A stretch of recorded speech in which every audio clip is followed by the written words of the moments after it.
What's up, everybody? Welcome back. We've got an amazing video for you today. I brought Tom and James in to talk about getting paid out from these prop firms and from these funding companies. So we've got 6 tips that are going to help you get paid out. So make sure you put your phone away, close your MetaTrader, and enjoy today's video.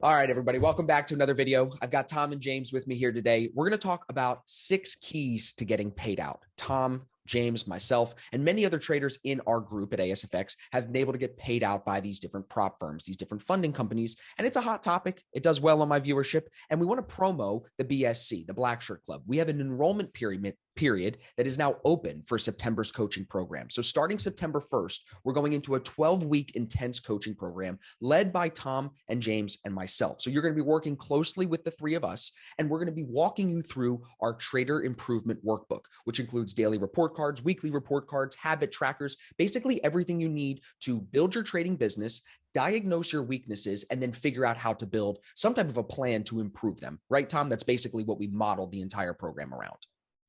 Absolutely. Yeah.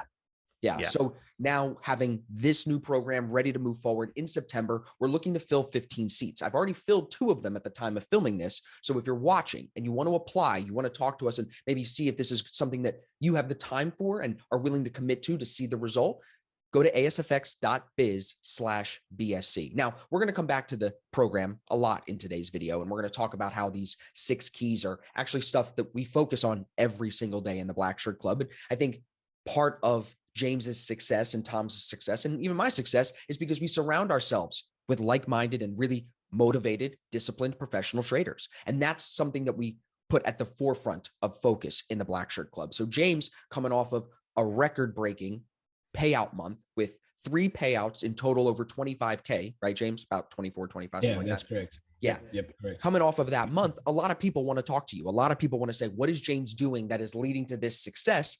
I want that. And I think that the Black Shirt Club, gives them that opportunity. It comes at a great time where they can work closely with you, Tom, and me to see how we are making money and getting paid out by these funding companies. So let's jump into it. The first thing that I thought would be a good place for us to start is a rules-based approach, because I felt that you could not get paid out, James, the way you have, and Tom, the way you have, and anybody in our group, the way that they have, if they didn't have a rules-based approach, which is what we teach in the courses, right? So James, can you speak on your rules-based approach, specifically maybe around the D1 strategy? Yep. Yeah. So the last couple of months, I'd say 5 months, I've really been locked in and focused on simply trading the D1 system. So for the viewers that don't know, I joined Austin and ASFX in the beginning of 2020, and with the A1 system, which is our bread and butter strategy, and then we got the D1 system and the D2 system. The D1 system has been one that has really resonated with me the most out of them. I really enjoy the precise entry and exit rules, and just being locked in and focused on that, and working with guys in the BSC. There's other guys such as Liam that trades very similarly to me, as well as Tom being also great at trading the D1 and seeing how he trades it, and then implementing it in the way that I like to trade it as well, has been like a really focus for me in the last couple of months. And I think that's what's helped me to lead to my success, just being super locked in on one entry and exit system. Yeah. Tom, I mean, you want to speak on that about the one system? Because if, people really follow us, they know you joined the Black Shirt Club with inconsistent results. You were winning and losing. And then we really used what we have in the trader improvement program now. We diagnosed what entry signals specifically were hurting you. So you had the systematic approach from the courses. You already were doing that, but then it was about like analyzing that system and saying, you know what, this system isn't serving me, or this system could be tweaked, right? Isn't that a lot of what we did? Absolutely. And that's it. We went through that sort of diagnosis process and continuous improvement of studying my trading results. And it wasn't until we were implementing what we've got now in the Black Shirt Club with the trade tracker and the trade summary, identifying what trades were suiting me best. Yep. We were able to cut out the losing trades. But I think you touched on it earlier around being around like-minded people and studying people that are where you want to be. Being in that Black Shirt Club community and seeing James making these record payouts and making these multiple percentage gains every year was allowed me that daily access to study James was a game changer, and having them rules to see how James was trading really elevated my trading to get to sort of where I am now within the last 6 months. It's been quite a journey since that Black Shirt Club, and following traders like yourself and James. Huge advantage. Absolutely. And I mean, look at what our next bullet point is here, the taking profits. And I had to plug James for this because it's something we've all learned from him, I think, more than anything. We kind of knew, because of the systematic approach, how far the trades should go on average, because you're doing back testing and you figure out that number. And we knew it was about 2R. But then you start to see guys like James and like Liam who trade a little bit more aggressively sometimes. That aggressiveness in the entry also was showing in their aggressive profit taking. And I think that is what led to both of them getting funded and both of them getting paid out and both of them being able to compound these gains. So it's not about hitting home runs, right? James, you want to speak on this? It's about these, you're the singles king, bro. Like, you're Derek Jeter. That's what's led you to this point, right? 100%. I think you sometimes you give me too much credit. I got everything I learned comes from you, bro. So, and I think that's why I love working with you and Tom in the Black Shirt Club. Like, everything I learned comes from you. That, just as you say, Derek Jeter taking the singles. You had in 2020 you used to do this market recap at the end of each day. And as I always say, you always used to say you have no idea of what it feels like to make 1% on $100,000, 1% on $500,000. And then when I realized, like, shit, you don't need to be making 5%, because at the time I wasn't trading with that type of capital. It just made sense to me. And once you start to do it for yourself, I think you start to realize why some traders like me trade this way. Yeah. I mean, you get into trading. We talk about this all the time. You get into trading to control your life, like get time freedom.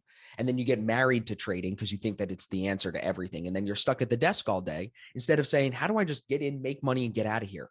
Like, that's an okay perspective to still have, everybody. You know, I think people forget that. They think that they got to be married to the desk in order to be, you got to have a certain amount of hours. No, bro, I want to have the least amount of hours. That's why I'm here. Like, why are you saying I should be doing 10 hours at the desk or I'm not a trader? No. You know, it's just a perspective. But it does tie into the next bullet point, which is avoiding trading into the news, because I think a lot of guys, based on what we see in ASFX and what we see from the statistics that FTMO and my Forex funds put out, you see a lot of guys getting destroyed trading into news. So Tom, do you want to speak on that a little bit? Just what you've learned working in the Black Shirt Club, maybe specifically, as far as how you've been able to navigate around news-filled days and news-filled weeks? Yeah, so I think, again, by sitting and studying the markets and being able to trade live with yourself and James on the live chat that we have, and we're around now for a lot of them news events, and you're studying their markets, and you can see that price is moving up and down and is quite volatile at them times. And it's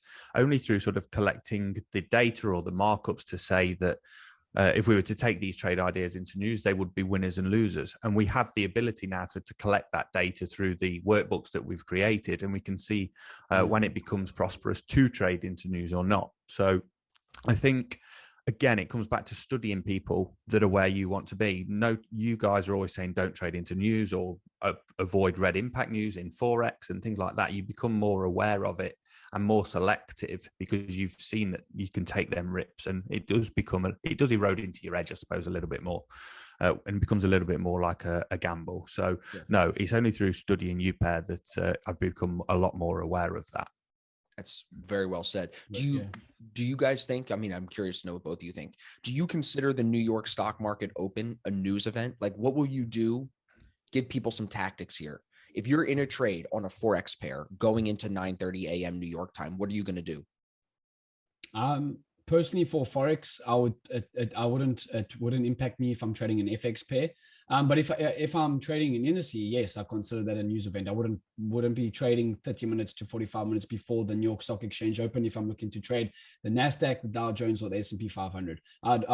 As Austin, because Austin's actually the one that got me into trading indices more, I would wait until that first 15-minute bar closes before looking to trade after the New York Stock Exchange open, before looking to take a trade on one of the indices.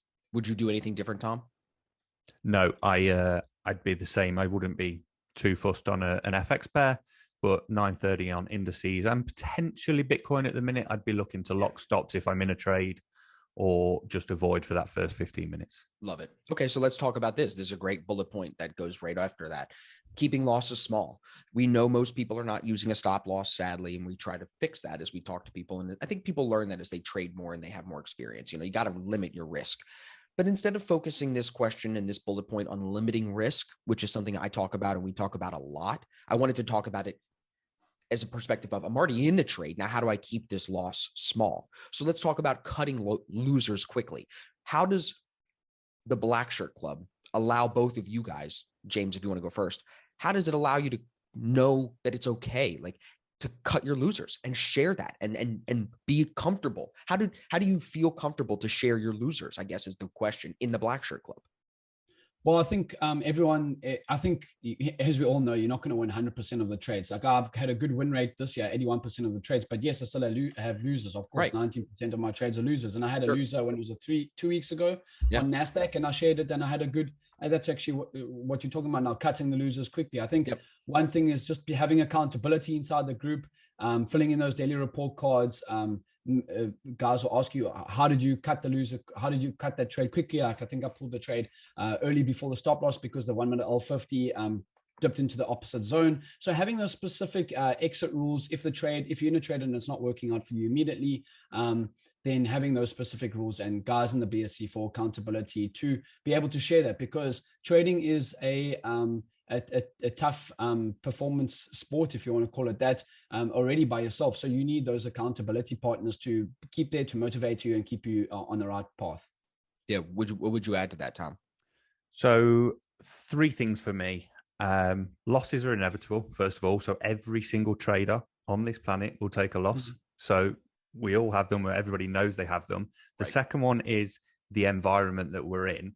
Everybody, it's a safe environment in the Black Shirt Club. Everybody knows where we're at, what we're doing, what we're trading, and feels okay to share because they know by sharing they're going to learn from their losses, or we're going to improve this strategy and we're going to optimize it, and that will make us all better in the future.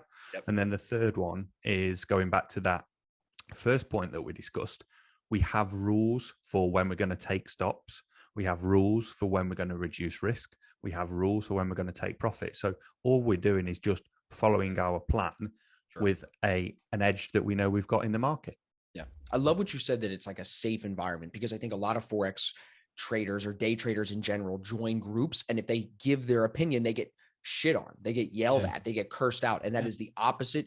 Even in our general group, there's none of that happening. And we have 1,500 people in there, and no one's cursing each other out. It's crazy when you think about it in today's day and age, So the Black Shirt Club just takes it to a whole nother level, which does speak to our next focus point, which is when you think about how do you get paid out? How do you stay consistently on top of your game? You're really asking, what are the best traders today doing that is leading them to winning? Which in the Black Shirt Club, you get to be around traders who are making money today, not yesterday or last year and talking about it still right now, getting funded, getting paid out. So studying successful people in general, but specifically successful traders, I think makes a huge difference. Very often the path to success is already laid out before us. We just have to tweak it, remodel it a little bit, to fit us and our journey. So maybe if you guys could each give quickly 1 or 2 really influential people, maybe one in the Black Shirt Club and then one outside the Black Shirt Club, that have made an impact on your trading. Okay, cool. So obviously one within the Black Shirt Club, I would obviously 100% go with. Don't say me. Don't say me. Okay. If you're not Come on, you got to dig deeper than that. People are going to be like, Austin paid James to say that in the video at 10 minutes in. I know it. Come on, somebody else. Who else has brought some insight to your trading? Think about it. Okay, I'm gonna go with my boy Savage Steve. I'm gonna go with Steve. I like that. Good answer. The reason why I say Steve, so Steve was a guy that was in the Black Shirt Club for a couple of months, and he was he could win. He could win. He could win a lot of trades, but just in the what he did really well is he knew how to identify good trades. Obviously, he came to the BSC, had other problems too, but he worked through that. He managed to get funded. I think he's still funded now, if I'm not mistaken. Yep. So I'm gonna go with Steve because I really. All right, outside the Black Shirt Club? Who? I'm gonna go with Mark Minervini. That's a good one. Yeah. I love his books. I love his tweets. Just a great mind. If you met him in person, would you freak out? I'd probably take my top off and throw it around like a soccer goal. Yo, you're so funny, bro. All right, Tom, go ahead.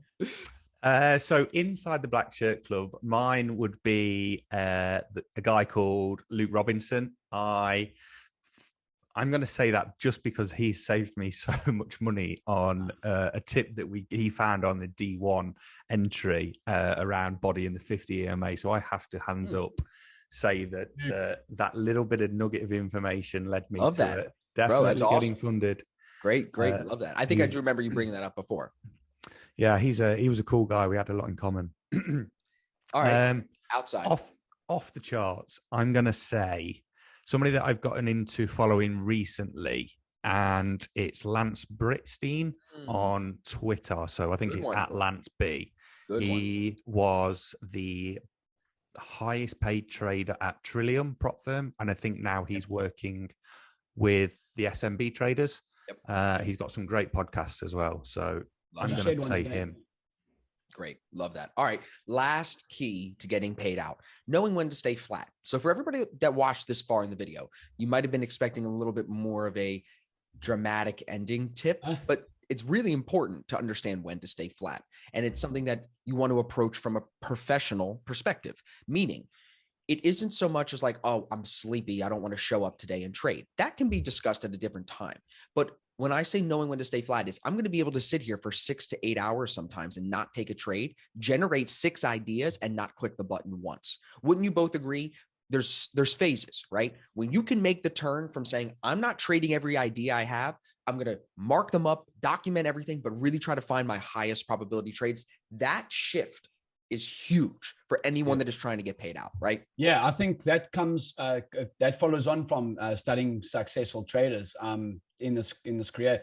I got into trading thinking that the more money, the more trades you take equals the more money, and that's completely wrong. Ass backwards. It's actually yeah, exactly. I think once you start to study the successful traders such as Tom, yourself, Luke's actually another great guy in the BSC that knew how to stay flat. He's got his emotions in line. He knew exactly what his edge was. So actually Lucas was a great call there, Tom. But I think studying those guys, and not knowing how to sit on your hands, how to control those emotions, and knowing when for that A+ setup to come, especially when you're not at your best, at your A game, waiting for that A+ setup to come and hitting that with good size.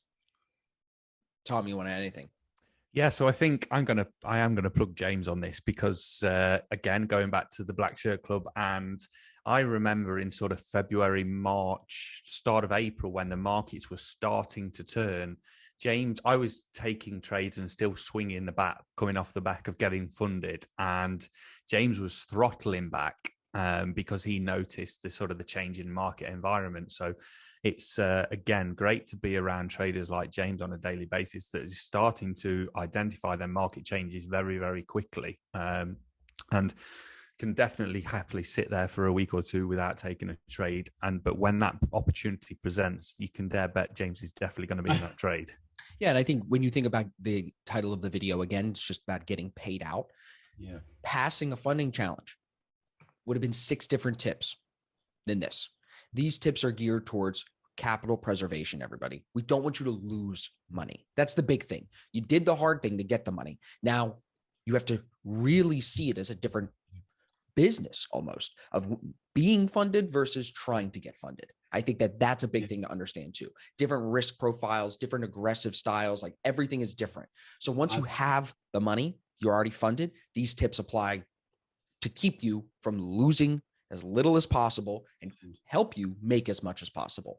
So hopefully you found some value in today's video. If you're interested in the Black Shirt Club, go to www.asfx.biz/BSC. There's a link in the description, or just reach out to me, Tom, or James, and we can answer any questions you guys have. I'm more than happy to get on a 10, 15-minute call for free and answer any questions and just see where you're at, see if it would be a good fit. That link I'll put in the description as well for you guys to book that call with me so we can hop on and shoot the shit a little bit. But hopefully some of you guys are interested. We're looking to fill these 13 seats as quickly as possible to get ready for September. Last thing, if you watched all the way through, I can't believe I forgot to say this. Tom's going to kick me, but all of our courses are included with the Black Shirt Club. So if you don't have our courses, don't think you're excluded. We're giving you all the courses. We're giving you everything you need when you come into the Black Shirt Club. So there it is, Tom. I didn't forget. I promise. Too much. There's so much value in it. I forget, you know?